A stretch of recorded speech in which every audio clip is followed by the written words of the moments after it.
As a content director for automotive dealerships, I've amassed over 7 million views on TikTok, successfully launched and managed numerous social presences, and gotten the attention of press outlets around the country.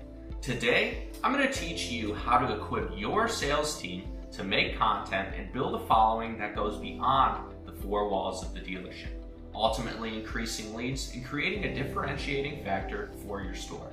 The three topics we will cover in this session are as follows. Number one, why would you want your salespeople to have personal brands in the form of online presences? Number two, how to get started and common obstacles you may face. And number three, how do you make content for each type of social platform?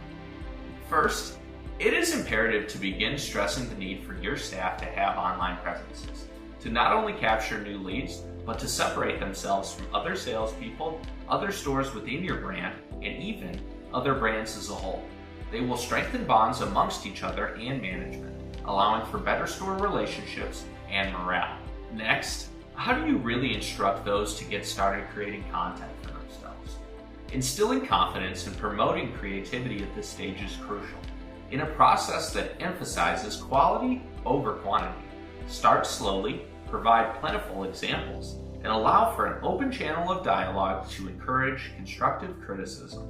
Finally, being successful on each social media platform takes a different course of action. We'll dive into essential subject matter and topics that are sure to be well received, and other tips that allow for long-term growth. I hope you enjoyed this preview of Personal Branding Crash Course for your sales team, and I cannot wait to see you in Vegas.